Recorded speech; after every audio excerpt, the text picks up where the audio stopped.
자, 오늘은 요한복음 1장 19절부터 34절까지 말씀을 같이 이렇게 묵상하도록 하겠습니다.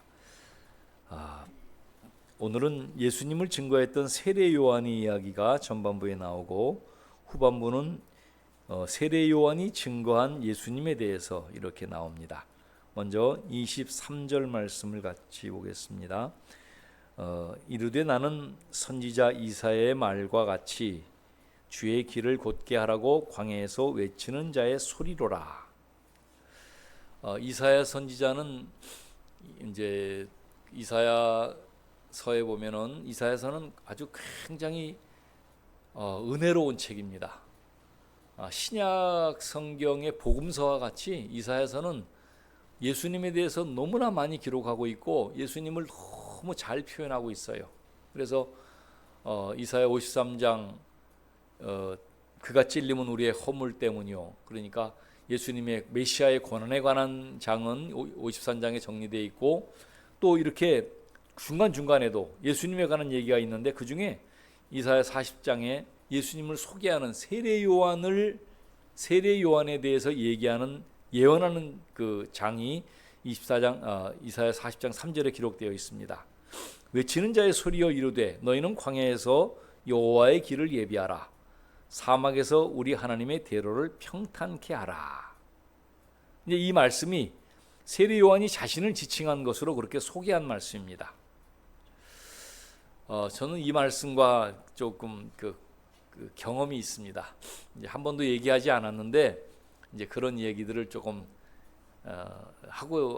해도 되지 않겠나 그런 생각을 합니다. 설교 시간에 자기 얘기를 하지 말라고 그런 얘기를 들어서 거의 제 얘기를 하지 않고 지나왔는데 고등학교 때 여기서 머지않은 곳에 갈멜산이라고 하는 갈멜산 기도원이라고 하는 기도원이 있어요. 안양 갈멜산 말고 여기 화성 쪽으로 좀 내려가는 것으로 기억이 되는데 갈멜산 기도원이 있었어요. 그래서 그때 학생 때니까 이제 여름 수련회를 그쪽으로 갔습니다. 그래가지고 지금도 그 사진이 나와 있어요. 바위 위에 아이들이 전부 한 30명 이상 이렇게 모여가지고 사진 찍은 것을 지금도 앨범에 기록을 하고 있는데 거기서 한 그 전도사님을 만났어요. 그 당시에는 저도 이제 합동 측에 있었기 때문에 합동 측 총신대를 다니는 전도사님을 이제 거기서 강사로 모시고 이렇게 만났는데 저희를 가르치던 전도사님은 이제 그때 지금 미국에 계시고 그분이 이제 한 분을 초청을 해가지고 이렇게 강사로 삼으셨어요. 근데 제가 그때는 그 여름 수련회를 못 갈 입장이었어요. 가면 안 되는 입장이었어요. 집안에서도 그랬고 여러 가지로 이제 여건이 어려웠는데 하나님께서 제가 연합회 일을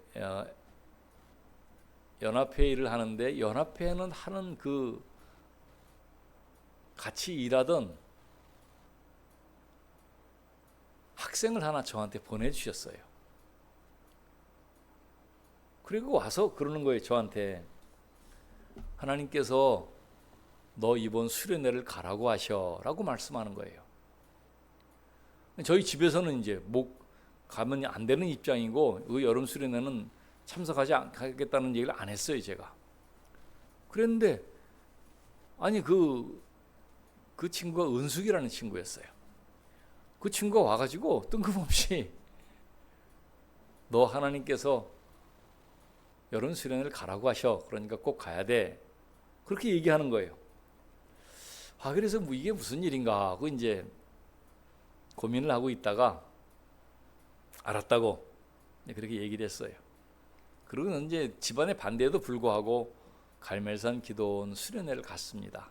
가가지고 이제 저는 이제 말씀을 받고 왔으니까 하나님의 신탁이라고 그래요. 그런 거를 말씀을 받고 왜 나를 부르셨나 하고 이제 기도원을 갔어요. 가서 거기서 2박 3일인가를 있는데 첫날 저녁 집회를 하고 또 행사를 하고 둘째 날 집회를 하고 해도 나를 왜 부르셨는지 잘 모르겠더라고요. 그리고 이제 마지막 그 집회를 끝냈어요. 그런데 그때 그 전도사님이 저를 부르시는 거예요. 잠깐 기도할 일이 있다고 그래요. 그래서 기도구를 들어갔어요. 그러니까 예언을 해주시는 거예요, 저한테. 그러면서 이 말씀을 주셨어요. 이사야 40장 3절 말씀을. 외치는 자의 소리여 이르되 너희는 광야에서 여호와의 길을 예비하라. 사막에서 우리 하나님의 대로를 평탄케 하라. 이 말씀을 그 전도사님을 통해서 주신 거예요, 저한테. 그래서 나를 부르신 이유가 이 말씀을 주기 위함이구나 라고 생각을 했습니다. 그래가지고 이 말씀을 받았어요. 이사야 40장 말씀이에요. 너희는 광야에서 여호와의 길을 예비해라. 사막에서 우리 하나님의 대로를 평탄케 하라. 이게 쉬운 말씀은 아니잖아요. 사막에서 광야에서 하나님의 길을 예비하라는 것이 쉬운 것이 아니었는데 이 말씀을 받고 이제 하나님의 뜻이 제가 목회를 하는 것이 하나님의 뜻이구나 하는 것을 이제 처음 깨닫게 됐어요.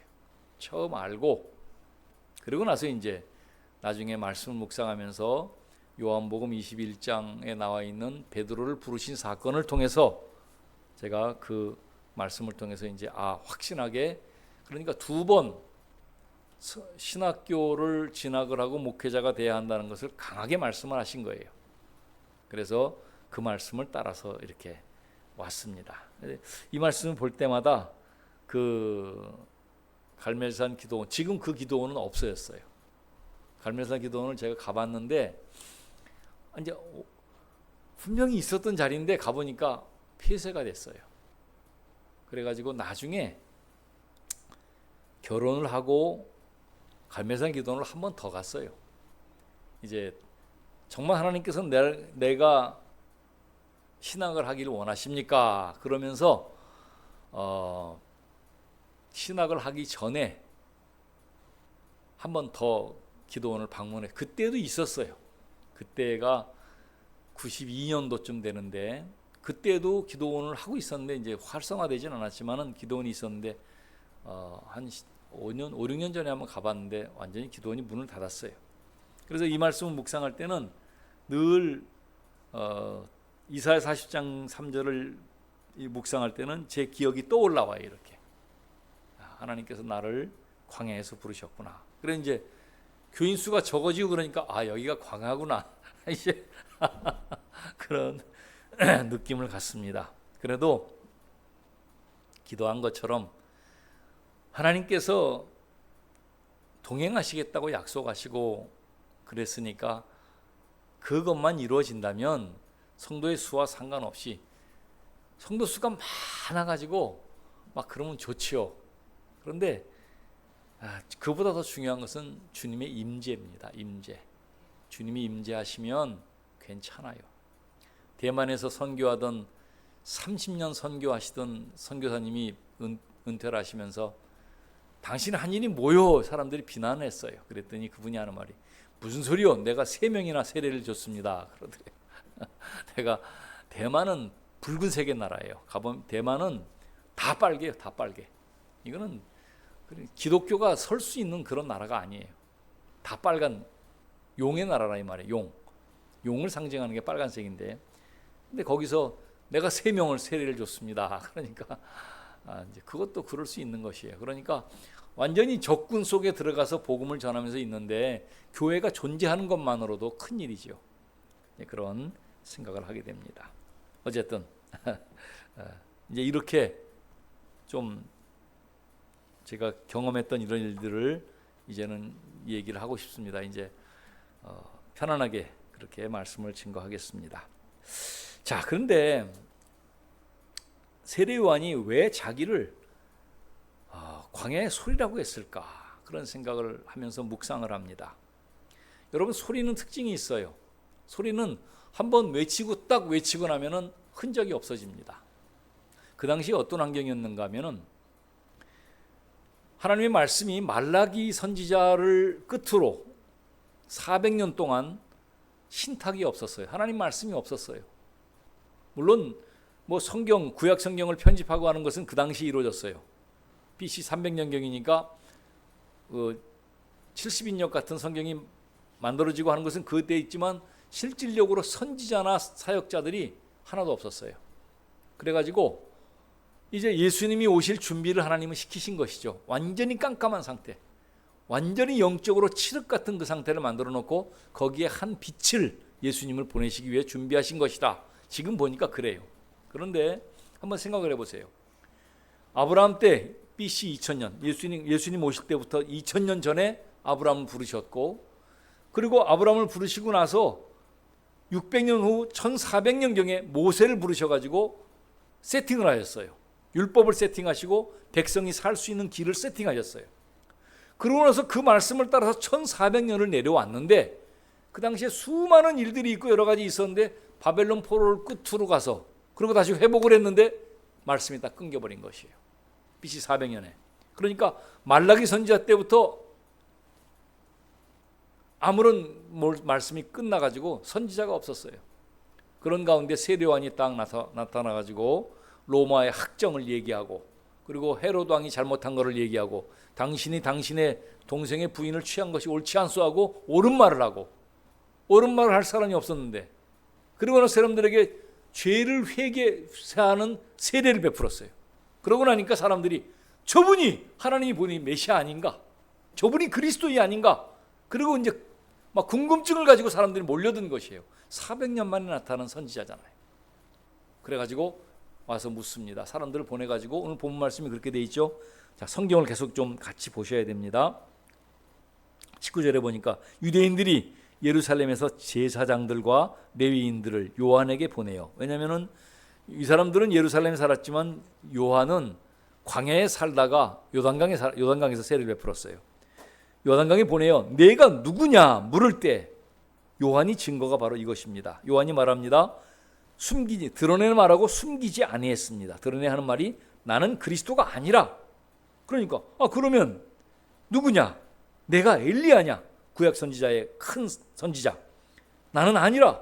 그러면 내가 그 선지자냐? 나는 아니다. 그러면 내가 누구냐 대체? 그러니까 그때 하는 말이 나는 선지자 이사야의 말과 같이 주의 길을 곧게 하라고 광야에서 외치는 자의 소리다.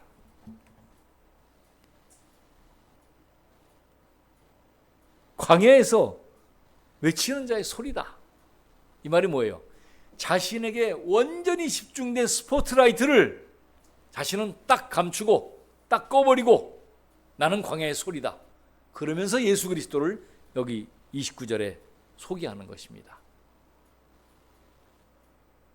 세상 죄를 지고 가는 하나님의 어린 양이다 라고 소리를 합니다. 그 전에도 보세요. 네가 엘리야도 아니고 선지자도 아닌데 왜 세례를 베푸느냐?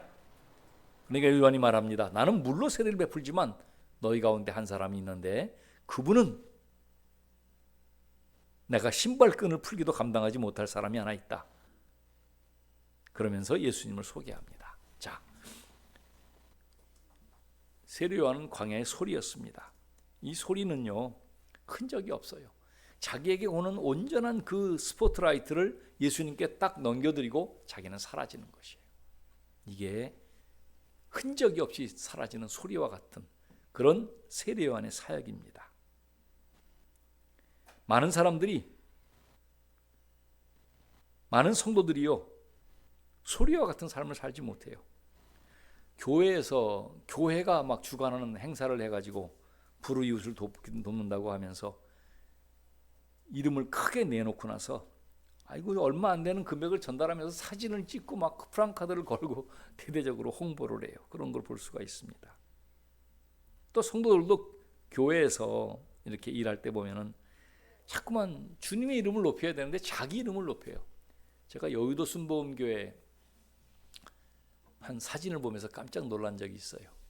여의도 순복음교회 사태가 있어가지고 이런저런 있어갖고 이제 장로님 한 분이 그 당회실에서 이렇게 면담을 하는 사진을 딱 보는데 제가 깜짝 놀랐어요. 면담이 문제가 아니고 그 장로님 거기서 겼는데 그 옆으로 사진이 하나 이렇게 붙어 있는데 예수님 사진이 붙어 있어야 할 자리 같아요. 제가 볼 때는.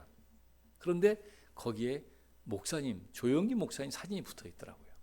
그러니까 완전히 우상인 것이에요. 그래서 아이고 이거는 이 대화 내용이 문제가 아니고 완전히 세례 요한처럼 우리가 돌려야 할 영광은 주님께로 가야 되는데 그 영광을 딱 가로채 가지고 자기가 우상이 된 그런 경우였습니다.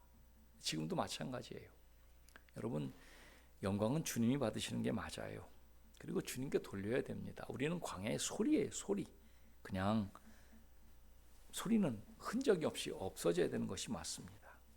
그러니까 성도들의 그 헌신과 이런 것들이 익명으로 하는 것이 참 좋았어요. 개척할 때부터 그렇게 해왔는데 이제 어쨌든 지금도 그런 생각을 갖고 있습니다.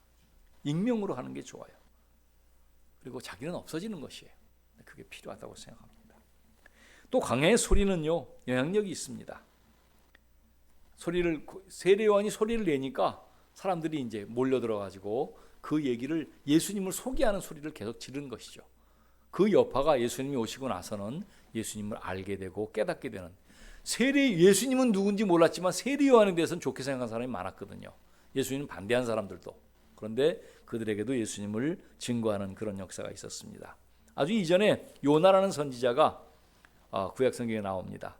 아수르의 수도 니느웨에 가서 복음을 증거하고 회개하라는 소리를 전하라고 하나님 말씀하셨는데, 그 사흘길을 가야 하는 그 큰 성읍에서 그냥 반나절 가면서 회개해라, 40일 있으면은 이 성이 망한다 그랬더니 니느웨 성 전체가 왕으로부터 종에까지 다 회개를 하고 멸망되지 않은 일이 있습니다. 거기서 12만의 영혼을 구원했다라고 얘기합니다. 그러니까 이 소리는 영향력이 있어요. 영향력이 이렇게 있는 것입니다. 우리가 그리스도인으로서 이 소리를 내야겠다는 생각을 합니다. 또한 광야의 소리는요, 여운이 깁니다. 저는 성덕대왕 친종이라고 하는 그 종에 대해서 이해를 하고 있습니다. 에밀레종이라고 하죠. 에밀레종. 그 종이 만들어진 설화가 있습니다.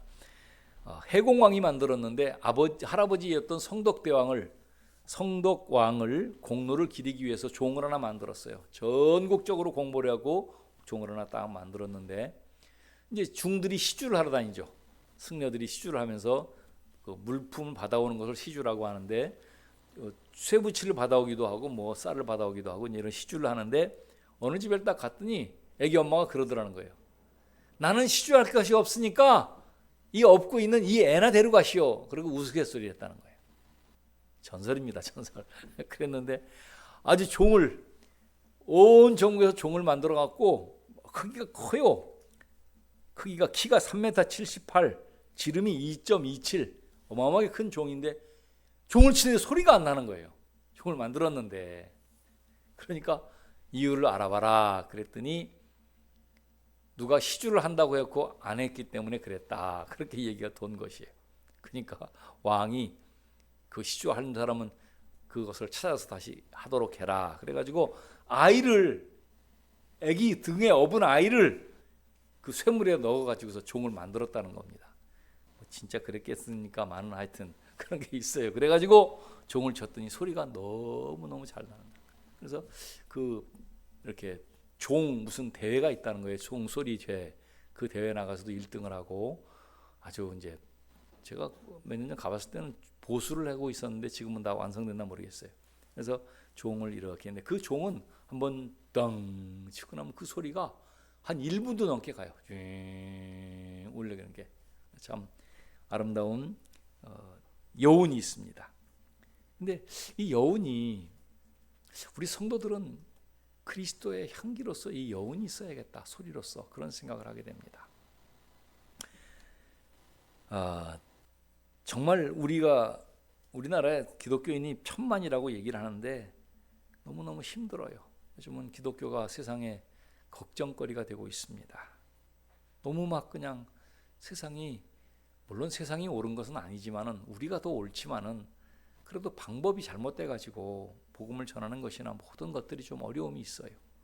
좀 앞으로 우리는 근본으로 돌아가야 될 부분이 있습니다. 연립주택에 사시는 한 분이 신앙도 모르는 시절에 자기가 앞집 사람이 너무 잘해주더라는 거예요.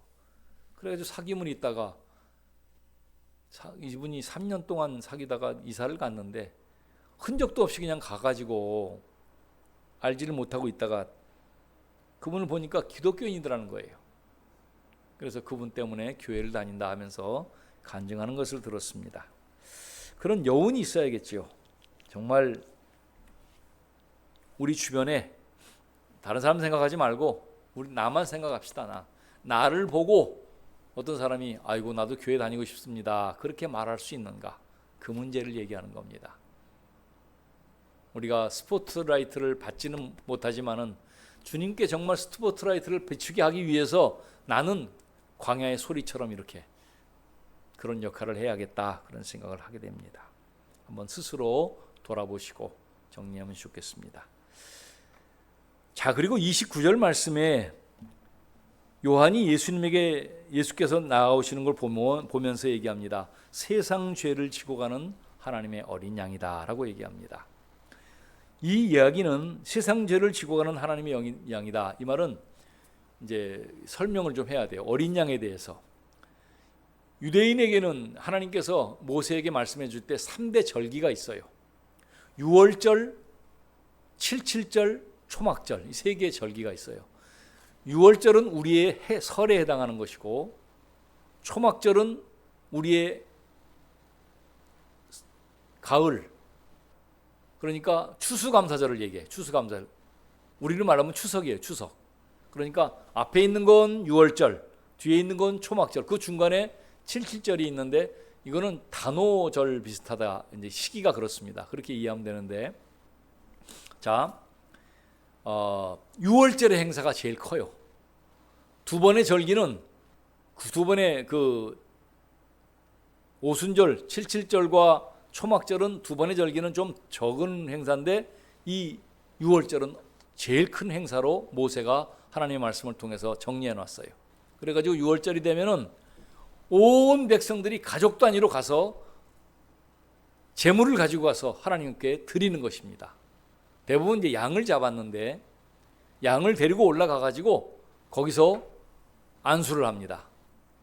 안수를 하고 하나님, 우리 가정이 지은 모든 죄를 이 양에게 넘겨주옵소서라고 안수를 해요.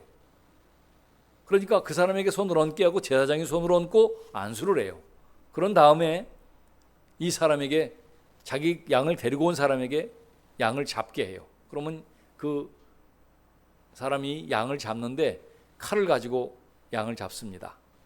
그 양 잡는 얘기를 들어보니까 양이요, 한 번에 심장을 콱 찔러야지만 양이 그렇게 바로 죽는답니다. 근데 뭐 양을 잡아온 사람들은 잘하지만 그러지 못한 사람은 그러지 못하겠죠. 그래서 양이 막 펄쩍 뛸 때도 있고 그런다는 거예요. 근데 양을 잡아가지고 그 피를 이렇게 바닥에 뿌리고 번제물로 드리는 그런 예식을 치릅니다. 그 예식을 치르면서 이 사람의 모든 죄가, 우리 가족의 모든 죄가 이 양에게 넘어간 걸 상징하는 그런 제사를 지르는 것이 1400년 동안이었어요. 모세 때부터 예수님 때까지. 그러니까 이 어린 양은 뭔가 하면 희생제물이에요. 하나님과 사람과 이를 화목하게 하는 희생제물이고 인간의 모든 죄를 용서하는 희생제물로 드려지는 이 양을 말합니다. 그 세례 요한이 얘기하는 거예요. 세상 죄를 지고 가는 하나님의 어린 양이다, 그 말을 하고 있는 것입니다. 세례 요한은 세례를 베푸는데 회개의 세례를 베풀었어요. 죄를 짓고 온 사람이 와서 회개를 안 하면 세례를 베풀었는데 예수님이 죄가 있습니까, 없습니까? 우리가 알기로는 없어요. 그런데 세례를 받았어요. 그러니까 세례 요한이 있다가 예수님, 당신은 죄가 없는데 왜 세례를 받으려고 합니까? 라고 얘기를 해요. 내용적으로 그래요. 그러니까 예수님께서 하신 말씀이 그냥 허락해라. 근데 그것을 강문호 목사님은, 성막을 연구하는 분은 그런 얘기를 하는 것이에요. 사람이 제물을 가지고 와서, 양을 가지고 왔을 때 안수하기 전에는 양이었대요. 그런데 안수한 후가 되면 제물이 된다는 거예요. 그럼 예수님도 세례 요한의 안수를 받고 나서, 세례를 받고 나서 인류를 대속하는 제물로 변했다, 이렇게 설명을 합니다. 뭐 그럴 수 있다고 보고, 예수님은 온 인류의 죄를 사하기 위해서 어린 양으로 오신 거예요. 그러니까 1400년 동안 그 어린 양, 첫 번째 어린 양은 유월절 어린 양이에요. 다시 말하면 이스라엘 백성들이 광야에 애굽에 살 때 마지막 날 잡은 그 어린 양의 피를, 어린 양을 잡아서 그 피를 문설주, 좌우 문설주하고 임방에 바르면은 그 죽음의 사자가 넘어가는 그 첫 번째 유월절, 그 유월절 어린 양이 바로 예수 그리스도고, 그 어린 양을 기념하기 위해서 유월절에 항상 행사를 가족 단위로 해가면서 1400년 동안 어린 양을 잡아왔던 것입니다. 이 잡아왔던 이 기념이 바로, 이 절기가 바로 유월절이에요. 그러니까 세례 요한은 정확하게 예수님을 증거한 것이죠. 세상죄를 지고 가는 하나님의 어린 양이다, 그러면서 증거를 했습니다. 이제 그렇게 세례 요한의 증거가 있어서 예수님은, 사람들이 나중에 이제 우리는 지금 알죠. 아, 예수님이 바로 그 어린 양이셨구나.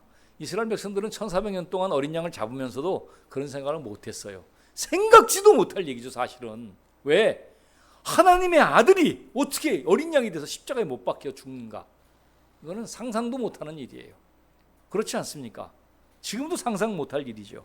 그러나 주님은 이 유월절 이걸 해가면서 이것은 너에게 주는 내 몸이다 하면서 떡을 떼어주시고, 이거는 너희의 죄를 용서하기 위해서 흘리는 나의 피다 하면서 보혈의 피를, 포도주를 나눠주시면서 그 행사를, 그러니까 얼마나 정확하고 확실하고 분명하게 예수 그리스도가 어린 양이신 것을 보여준 것이 바로 오늘 사건입니다. 그래서 오늘 말씀은요, 전반부에 있는 말씀은 세례 요한의 증거, 성경을 잘 보셔야 됩니다. 세례 요한이